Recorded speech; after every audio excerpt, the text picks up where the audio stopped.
हम लोग डिस्कस करते हैं एक क्वेश्चन जो कि पार्टनरशिप टॉपिक से बिलोंग करता है और ये क्वेश्चन पूछा गया है एसबीआई पीओ में, जो कि एग्ज़ाम हुआ था 28 अगस्त 2000 में।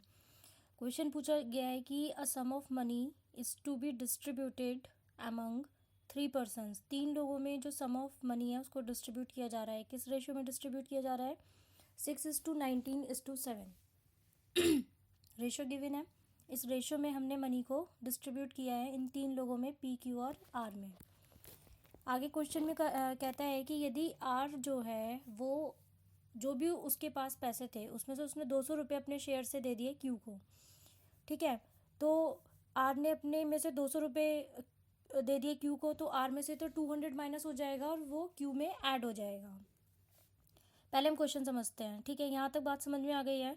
The ratio of p, q and r, और जब ऐसा कर देता है यार तो जो नया रेशियो इनका बनता है वो क्या बनता है? 3:10:3। अब हम यहाँ पे देख रहे हैं कि पी, क्यू, आर का नया रेशियो क्या बन रहा है? 3:10:3, यानी कि जो दो वैल्यू, दोनों जगह वैल्यू 3 है, यानी कि पी और आर की दोनों की मनी इक्वल होगी, तभी तो इनका रेशियो दोनों तरफ 3 और 3 आ रहा है।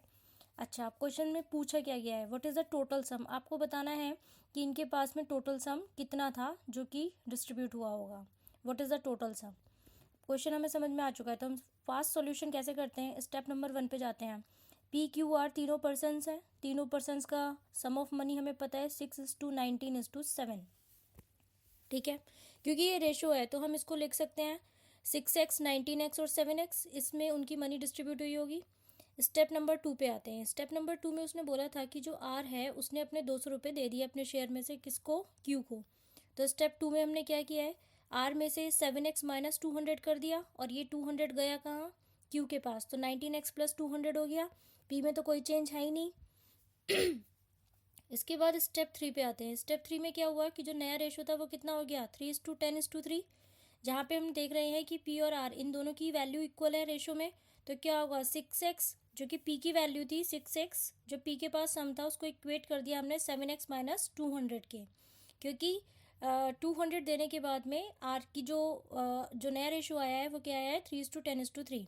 तो हमने स्टेप 2 से वैल्यूज़ उठाई और इक्वेट कर दी। तो यहाँ से हमने 6x is equal to 7x minus 200, तो हमें x की वैल्यू मिल गई। x की वैल्यू कितनी आ गई?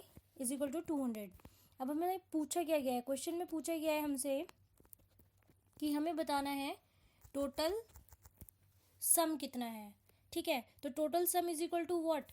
जो आपको रेशो इनिशियली गिवन था, जिस रेशो में उनकी मनी डिस्ट्रीब्यूट हुई होगी, तो 6:19:7, ठीक है। तो 6x, 19x, 7x ये मनी की फॉर्म में आ गया और x की हमने वैल्यू निकाली हुई है जो कि क्या है? 200 आई है। तो total some will be 6x plus 19x plus 7x, x की वैल्यू पुट कर दो, ठीक है। x की वैल्यू आ गई 200, तो यहाँ से हमारा आंसर आ गया 6400। तो करेक्ट ऑप्शन विल बी 6400 रही हमारी टोटल सम।